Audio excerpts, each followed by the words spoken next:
नमस्कार दोस्तों, मैं विक्रांत चौधरी एस के बुक्स के यूट्यूब चैनल पर आपका स्वागत करता हूं। दोस्तों, आज का जो हमारा टॉपिक होने वाला है वो स्टैटिक जीके से लिया गया है। आज हम बात करेंगे प्रमुख धार्मिक स्थलों के बारे में, भारत के प्रमुख मंदिरों के बारे में, मठ के बारे में चर्चा करेंगे। साथ ही कोई विदेश में भी अगर कोई फेमस मंदिर है तो उसके बारे में भी हम चर्चा करेंगे। पहले डिस्क्रिप्टिव मैटर देखेंगे, उसके बाद जो आपके एसएससी एमटीएस एग्जाम में जो इंपॉर्टेंट क्वेश्चन बन सकते हैं या बने हैं उन क्वेश्चनों के बारे में हम चर्चा करेंगे। तो सबसे पहले हम देखते हैं डिस्क्रिप्टिव मैटर में प्रमुख धार्मिक स्थलों के बारे में। बृहदेश्वर मंदिर, बृहदेश्वर मंदिर की बात करें दोस्तों तो कहाँ पड़ता है ये? तंजावुर में, जो कि तमिलनाडु राज्य में आता है। ठीक है, तो बृहदेश्वर मंदिर है तंजावुर तमिलनाडु में। इसे राजराजेश्वरम भी कहा जाता है। ठीक है, यह एक हिंदू मंदिर है जो कि द्रविड़ शैली का है ना, द्रविड़ शैली का हिंदू मंदिर है, द्रविड़ शैली में बनाया गया है और सबसे बड़े दक्षिण भारतीय मंदिरों में से एक है। और यह तमिल वास्तुकला का एक अनुकरणीय उदाहरण है और इसे दक्षिण का मेरू भी कहा जाता है। तो इंपॉर्टेंट क्वेश्चन बन सकता है, दक्षिण का मेरू किस मंदिर को कहा जाता है?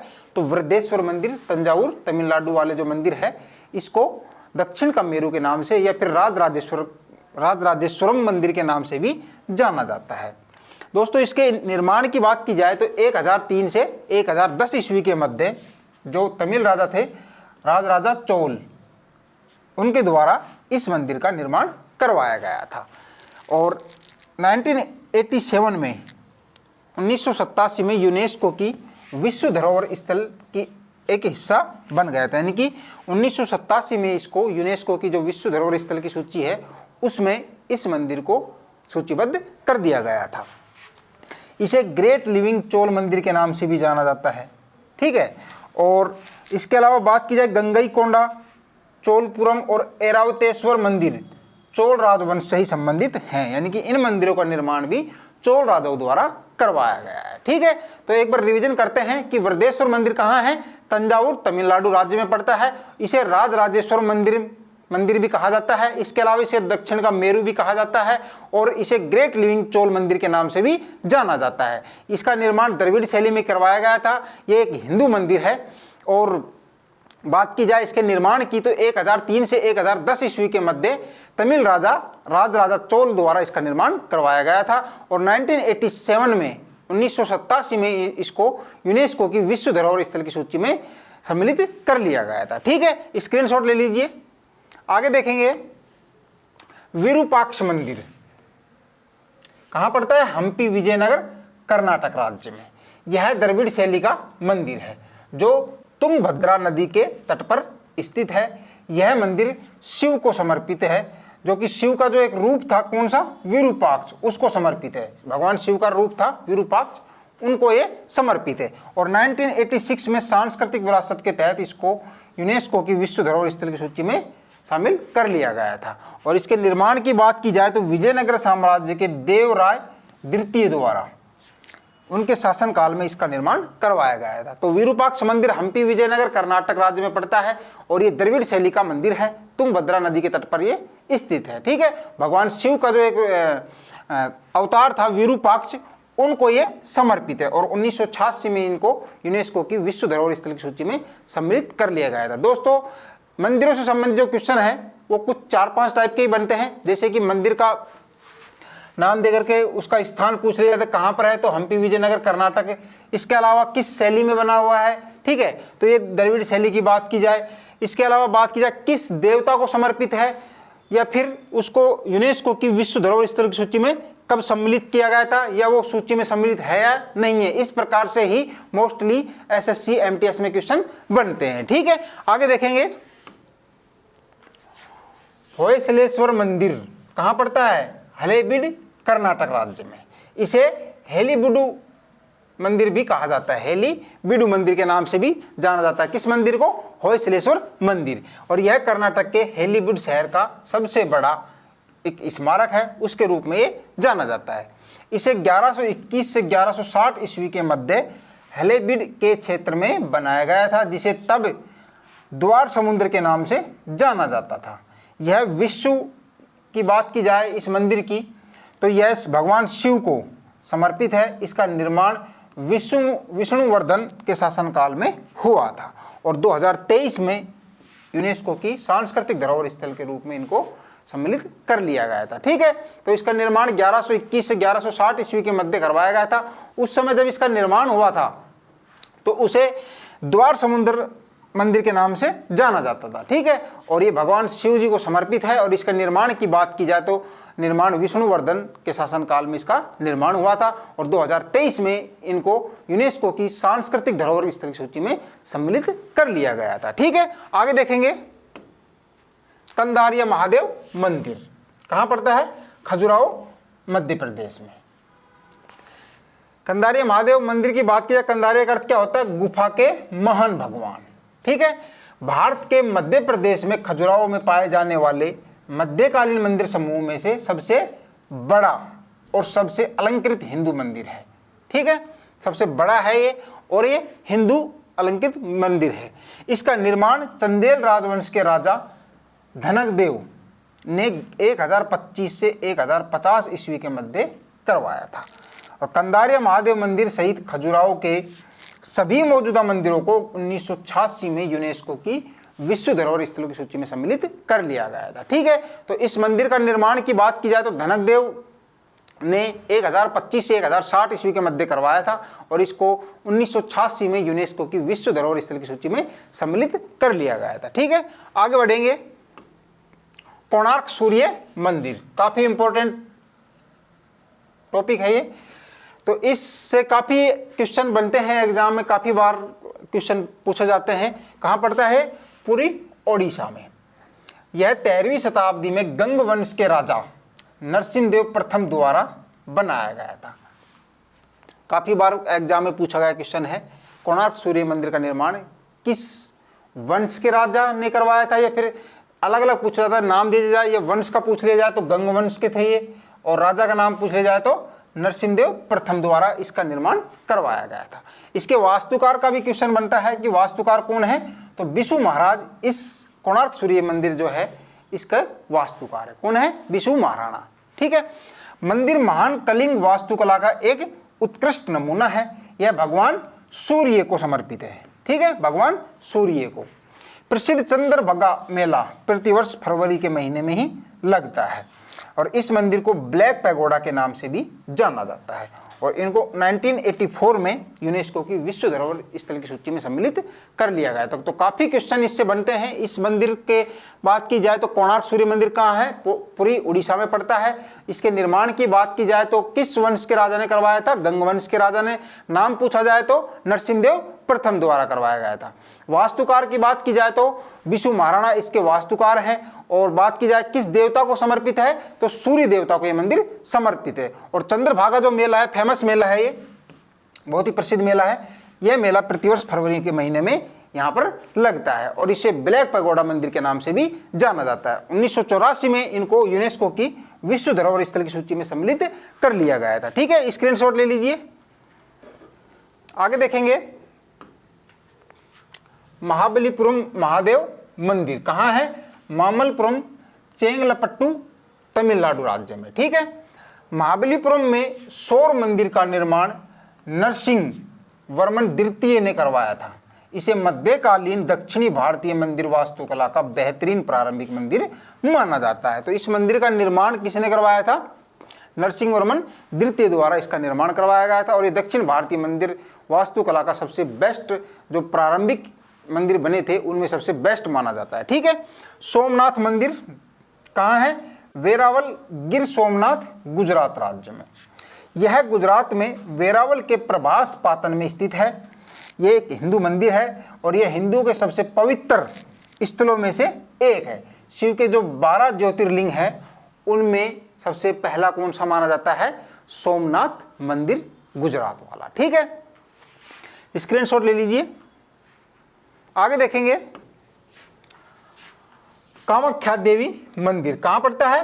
गुवाहाटी, असम राज्य में। ठीक है, देवी कामाख्या को समर्पित एक शाक्त मंदिर है और यह 51 शक्तिपीठों में सबसे पुराने और प्रमुख मंदिरों में से एक माना जाता है।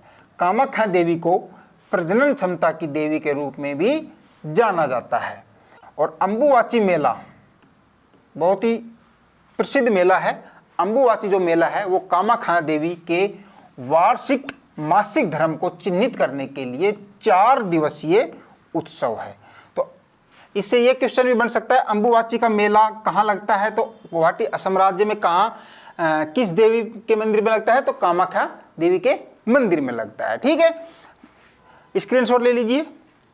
आगे देखेंगे, विट्ठल मंदिर कहाँ पड़ता है? हम्पी, कर्नाटक राज्य में।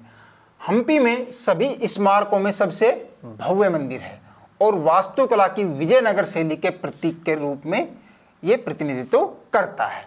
15वीं शताब्दी की बात की जाए तो 15वीं शताब्दी में राजा देवराय द्वितीय द्वारा निर्मित यह भगवान विष्णु के अवतार भगवान विट्ठल या कृष्ण को समर्पित है। यह मंदिर अपने प्रतिष्ठित पत्थर का रथ के रूप में और अद्वितीय संगीत में स्तंभों के लिए जाना जाता है। ठीक है, तो ये जो पत्थर का रथ देख सकते हैं आप, इसके लिए ज़्यादा फेमस है।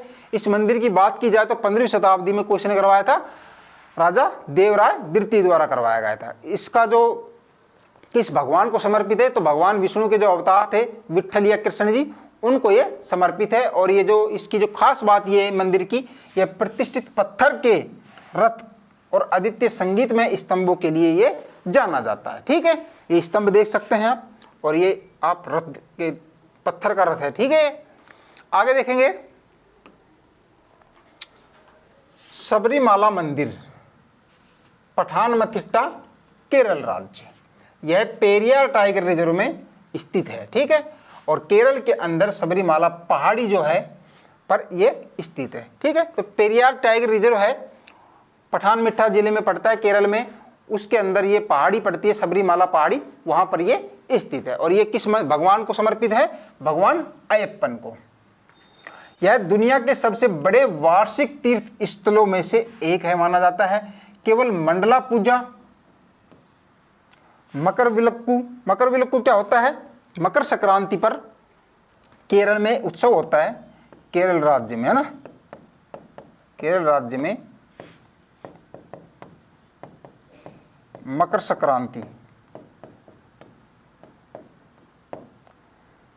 पर जो उत्सव मनाया जाता है, ठीक है, उसे मकर विलक्कू बोला जाता है। इसके अलावा विषु के दिनों में और हर मलयालम महीने के पहले दिन पूजा के लिए इनको खोला जाता है। जो ये मंदिर है ये केरल के मंडला पूजा, इसके अलावा मकर विलक्कू और विषु के दिनों में, इसके अलावा मलयालम महीने के जो पहला दिन होता है उस दिन इसको पूजा के लिए खोला जाता है। ठीक है, आगे देखेंगे, महिषासुरमर्दिनी मंदिर कहाँ पड़ता है? चैतुरगढ़, छत्तीसगढ़ राज्य में।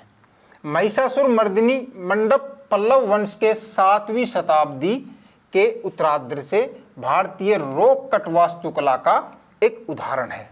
ठीक है, पत्थरों को काटकर बनाया गया ये मंदिर है। यह मामल्लपुरम में अन्य गुफाओं के साथ एक पहाड़ी पर स्थित रॉक कट गुफा में मंदिर है। ठीक है, तो ये जो रॉक कट गुफा है वहां पर ये स्थित है और यह मंदिर महिषासुरमर्दिनी को समर्पित है। क्लियर, जिन्हें देवी दुर्गा का अवतार माना जाता है। अब बात की जाए ब्रह्मा मंदिर की, तो ब्रह्मा मंदिर कहाँ पड़ता है? पुष्कर, अजमेर में पड़ता है, राजस्थान स्टेट में पुष्कर जगह है, वहाँ पर ब्रह्मा जी का मंदिर है। और ये इसे ब्रह्मा जी को सृष्टि का निर्माता माना जाता है और ये एकमात्र ब्रह्मा जी का मंदिर है। ठीक है, एकमात्र ब्रह्मा जी का मंदिर कहाँ है? पुष्कर, अजमेर, राजस्थान में। ठीक है, स्क्रीनशॉट ले लीजिए। काशी विश्वनाथ मंदिर, वाराणसी, उत्तर प्रदेश। यह भगवान शिव को समर्पित एक प्रसिद्ध हिंदू मंदिर है।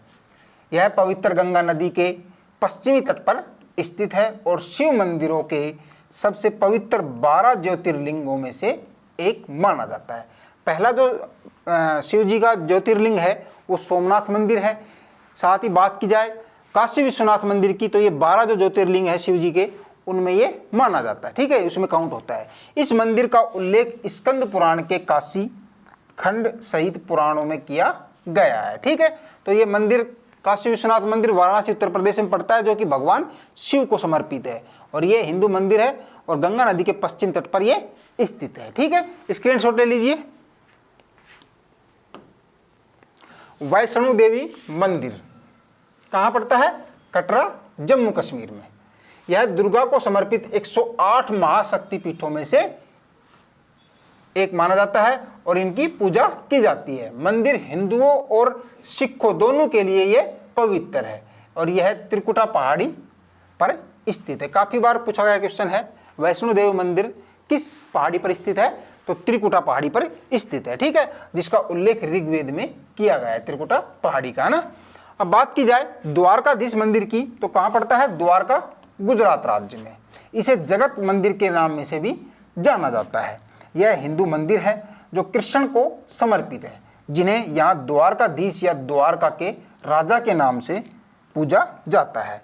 यह 4 धाम स्थलों में से एक है। 3 जो अन्य हैं वो रामेश्वरम, बद्रीनाथ और पुरी। जो 4 धाम यात्रा होती है उनमें द्वारकाधीश भी माना जाता है। द्वारकाधीश के अलावा रामेश्वरम, बद्रीनाथ और पुरी, ये 4 धाम यात्रा होती है। ठीक है, तो द्वारकाधीश मंदिर कहाँ है? द्वारका, गुजरात राज्य में पड़ता है और इनको जगत मंदिर के नाम से भी जाना जाता है। ठीक है, भगवान कृष्ण जी को ये समर्पित है। क्लियर? आगे देखेंगे स्वर्ण मंदिर या हरमिंदर साहिब मंदिर। ठीक है, कहाँ पड़ता है? अमृतसर, पंजाब। गोल्डन टेम्पल है ना, गोल्डन टेम्पल। यह सिख धर्म का प्रमुख आध्यात्मिक स्थल है।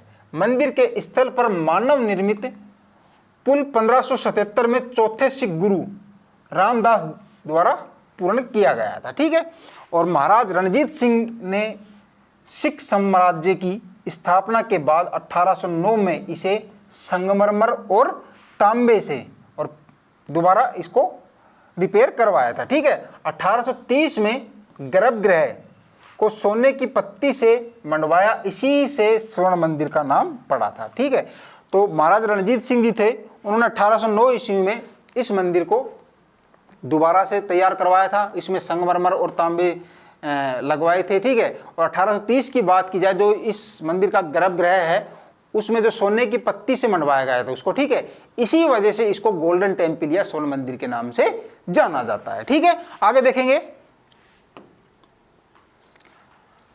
दशावतार मंदिर, देवगढ़, ललितपुर, उत्तर प्रदेश। यह 6वीं शताब्दी में निर्मित प्राचीन विष्णु हिंदू मंदिर है। ठीक है, जो गुप्त काल में बनाया गया था और अलंकृत गुप्त शैली की वास्तुकला को दर्शाता है और यह मंदिर ईंट व पत्थरों से निर्मित है। ठीक है, तो दशावतार मंदिर कहाँ पड़ता है? देवगढ़, ललितपुर, उत्तर प्रदेश में। 6ठी शताब्दी में गुप्त काल में बनवाया गया था इसको, और इस मंदिर की बात की जाए तो ईंट व पत्थरों से इसको बनाया गया है। ठीक है, आगे देखेंगे मार्कंडेश्वर मंदिर कहाँ पड़ता है? गढ़चिरौली, महाराष्ट्र राज्य में। यह मंदिर महाराष्ट्र के गढ़चिरौली जिले में वेनगंगा नदी के तट पर स्थित है। इसकी स्थिति क्या है? वेनगंगा नदी है गढ़चिरौली में, वहाँ पर ये स्थित है। इसे विदर्भ का खजुराहो कहा जाता है। किस मंदिर को? मार्कंडेश्वर जो मंदिर है उसे विदर्भ का खजुराहो कहा जाता है। मार्कंडेश्वर मंदिर उत्तर भारत के मंदिरों के नागर समूह से संबंधित है, तो इसकी शैली कौन सी है? नागर शैली में बनाया गया है। ठीक है, तो विदर्भ का खजुराहो किस मंदिर को कहा जाता है? मार्कंडेश्वर मंदिर को। आगे देखेंगे भित्तरगांव, कानपुर, उत्तर प्रदेश। यह मंदिर ईंट से निर्मित सबसे पुराने मंदिरों में से एक है। इसका निर्माण गुप्त साम्राज्य के दौरान 5वीं शताब्दी ईस्वी में किया गया था।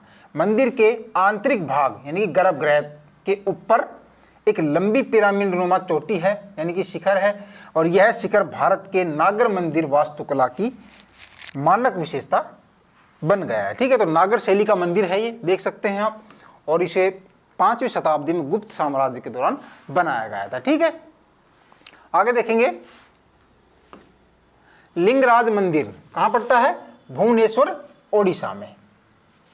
लिंगराज मंदिर शिव को समर्पित भुवनेश्वर का सबसे बड़ा मंदिर है, जिसका निर्माण 11वीं शताब्दी में राजा जाजती केसरी ने करवाया था। ठीक है, यह लाल बलुआ पत्थर से निर्मित है और वास्तुकला की कलिंग शैली का एक उदाहरण है। दोस्तों ज़्यादातर क्वेश्चन जो आपके बनेंगे वो या तो उसका निर्माण किसने करवाया था, कब निर्माण हुआ था, ठीक है, या फिर उसमें जो निर्माण सामग्री क्या थी या किस शैली का बनाया, इस प्रकार से आपके एग्जाम में क्वेश्चन बनते हैं। ठीक है, तो नेक्स्ट देखेंगे हेमिस मठ, लेह लद्दाख। यह लद्दाख का सबसे बड़ा और बहुत ही समृद्ध मठ है। ठीक है, 1630 में इसको बनाया गया था और यह एक बौद्ध मठ है। हेमिस मठ में तिब्बती किताबों का एक महत्वपूर्ण पुस्तकालय यानी कि लाइब्रेरी तिब्बती किताबों की, और थांग का क्या होता है,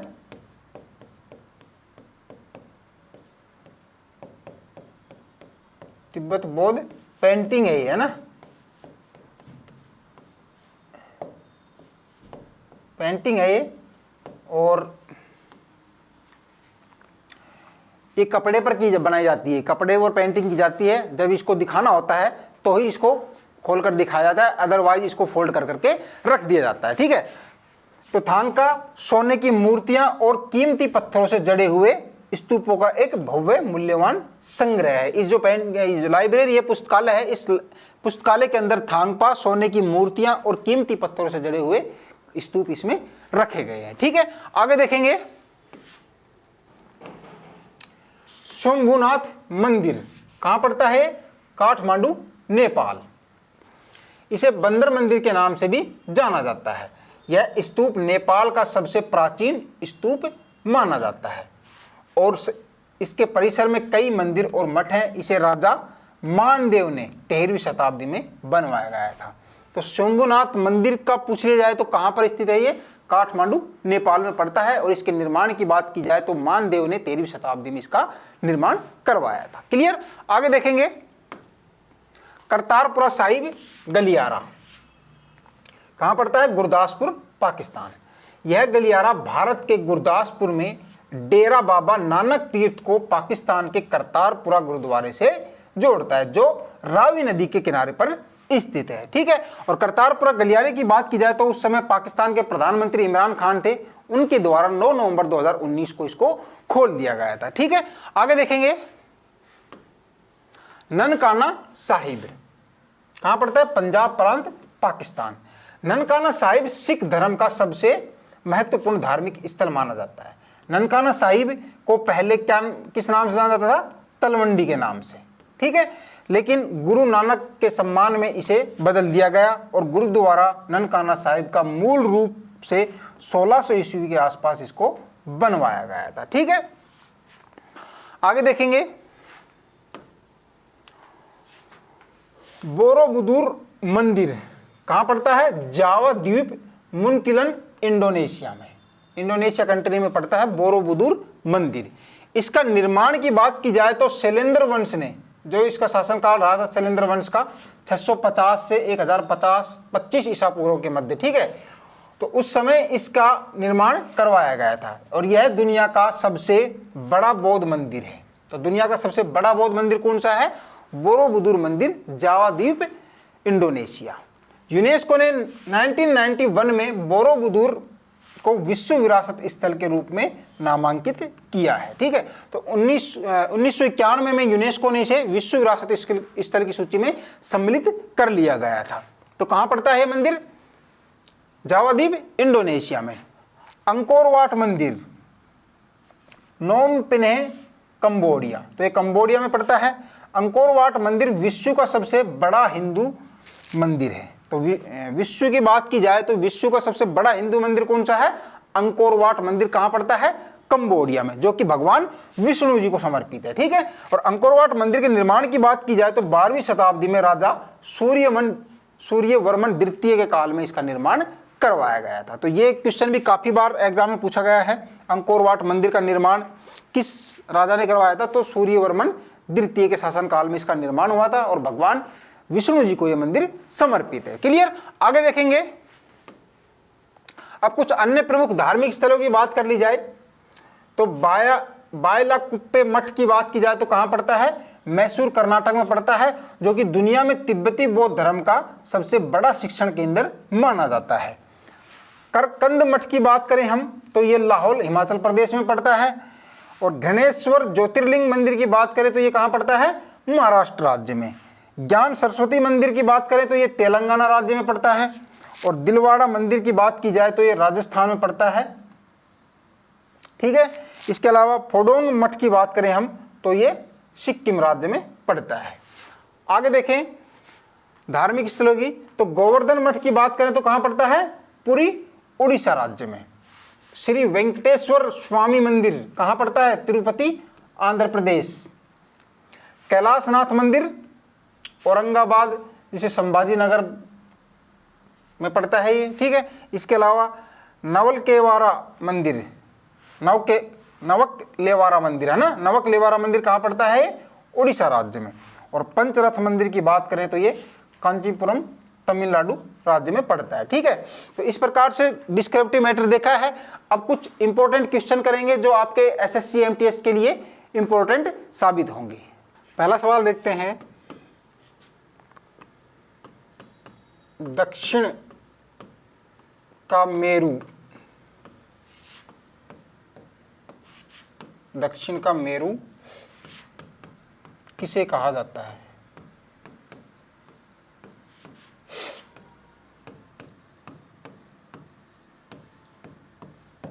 दक्षिण का मेरू किसे कहा जाता है? ठीक है, ऑप्शन देता हूं मैं आपको। ए है बृहदेश्वर मंदिर,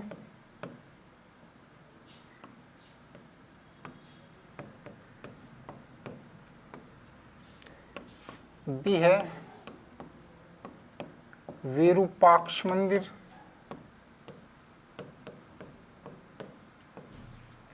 बृहदेश्वर मंदिर, विरूपाक्ष मंदिर, सबरीमाला मंदिर।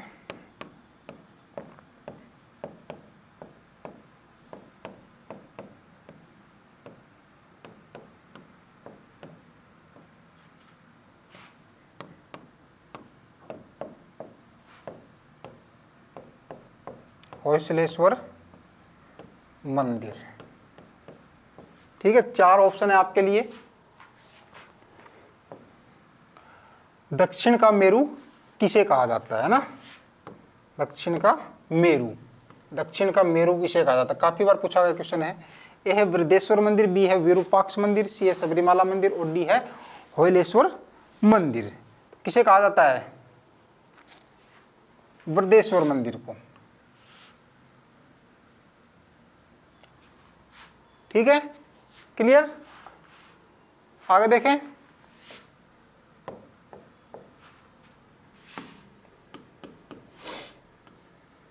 यूनेस्को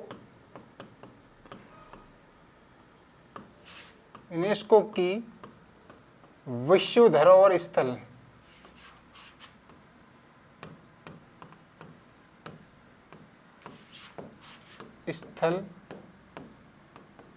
की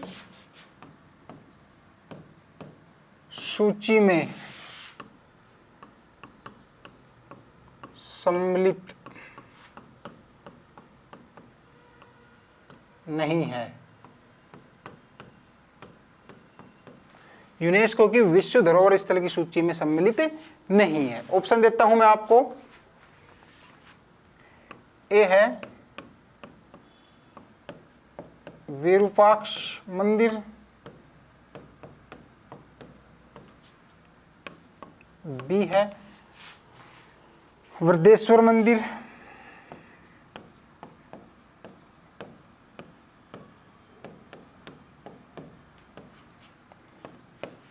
सी है ब्रह्मा मंदिर। विरूपाक्ष मंदिर, बृहदेश्वर मंदिर, ब्रह्मा मंदिर और होयसलेश्वर मंदिर।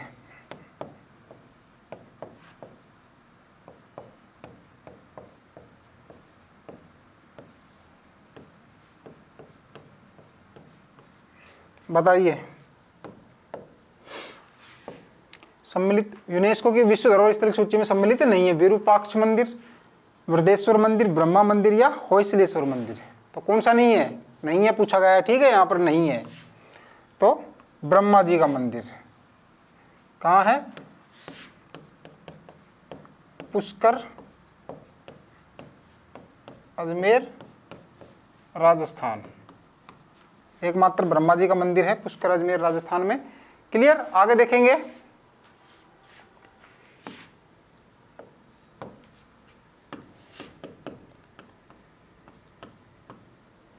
विदर्भ का खजुराहो, विदर्भ का खजुराहो किसे कहा जाता है?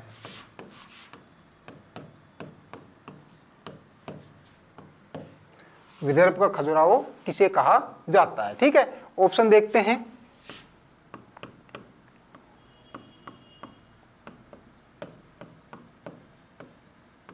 होयसलेश्वर मंदिर,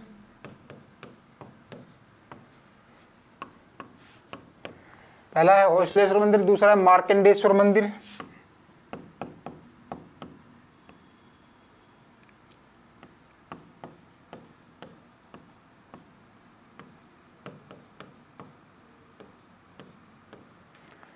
मार्कंडेश्वर मंदिर, लिंगराज मंदिर या महिषासुर मंदिर?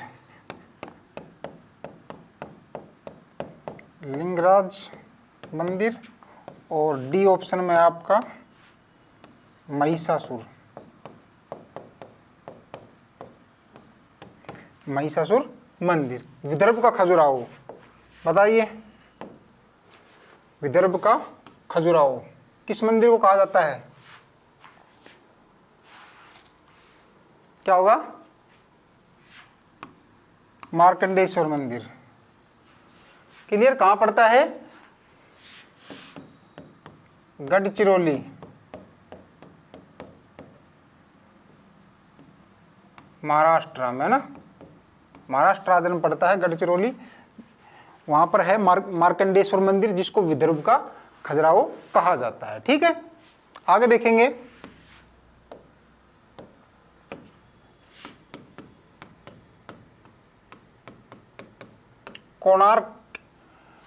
कोणार्क के सूर्य मंदिर का निर्माण किस वंश के शासक द्वारा करवाया गया था? कोणार्क के सूर्य मंदिर का निर्माण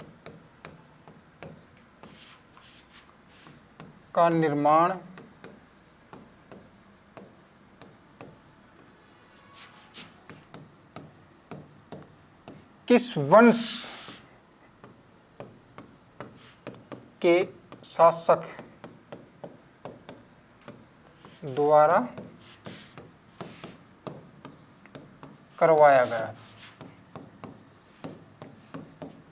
कोणार्क के सूर्य मंदिर का निर्माण किस वंश के शासक द्वारा करवाया गया था? ऑप्शन देखते हैं।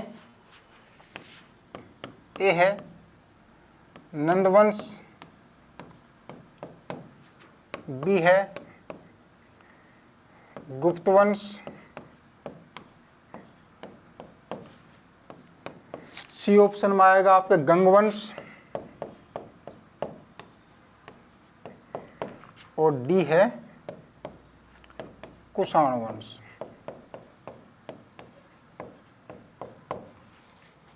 कोणार्क के सूर्य मंदिर का निर्माण किस वंश के राजाओं द्वारा या शासकों द्वारा करवाया गया था? बताइए, नंदवंश, गुप्त वंश, गंगवंश या फिर कुषाण वंश? तो किसके द्वारा करवाया गया था? गंगवंश के। ठीक है, सी ऑप्शन आपका राइट होगा। किसने करवाया था? नरसिम्हदेव, नरसिम्हदेव प्रथम द्वारा, ना, नरसिम्हदेव प्रथम द्वारा कोणार्क के सूर्य मंदिर का निर्माण करवाया गया था, जो कि गंगवंश के शासक थे। क्लियर? आगे देखेंगे। सोमनाथ मंदिर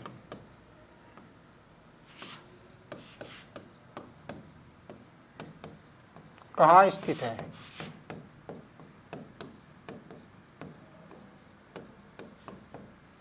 ऑप्शन देता हूं। ए है राजस्थान, बी है गुजरात, सी हो गया कर्नाटक और डी हो गया तमिलनाडु। बताइए सोमनाथ मंदिर कहाँ है? कहाँ पर? गुजरात में, है ना। और ये जो मंदिर है भगवान के जो 12 ज्योतिर्लिंग है शिव जी के, उनमें सबसे पहला माना जाता है। क्लियर? आगे देखेंगे।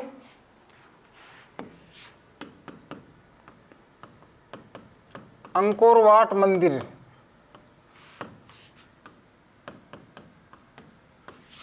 किस देवता को समर्पित है?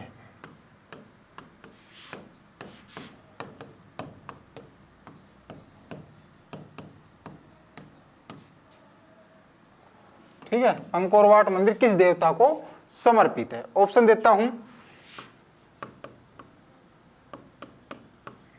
ब्रह्मा जी, विष्णु जी, शिव जी या फिर कृष्ण भगवान। अंकोर वाट मंदिर किस देवता को समर्पित है? भगवान विष्णु। कहां पर है ये? कंबोडिया। ठीक है, आगे देखते हैं।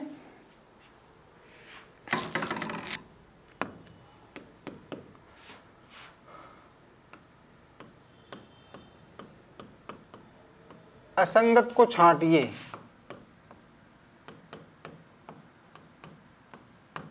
ठीक है, तो एक तरफ है बी, सी और डी, 4 ऑप्शन इधर हैं। असंगत का चयन करना है तो वैष्णो देवी,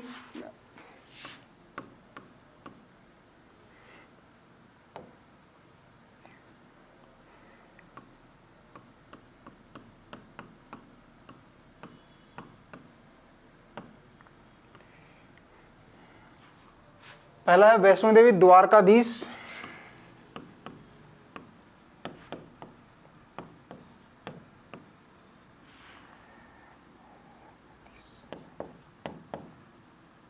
कामाख्या मंदिर, ये मंदिर है सभी, है ना। और डी ऑप्शन में है आपके लिए कोणार्क सूर्य मंदिर।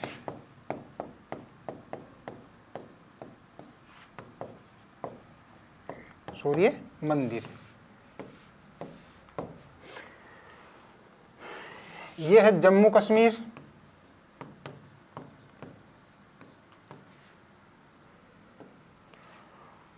द्वारकाधीश की बात की तो गुजरात, कामाख्या मंदिर की बात की जाए तो कर्नाटक और कोणार्क मंदिर ओडिशा। ठीक है, वैष्णो देवी मंदिर जम्मू कश्मीर, द्वारकाधीश गुजरात, कामाख्या मंदिर कर्नाटक और कोणार्क सूर्य मंदिर ओडिशा। तो इसमें आपको असंगत छांटना है। असंगत कौन सा होगा? ये वैष्णो देवी मंदिर है,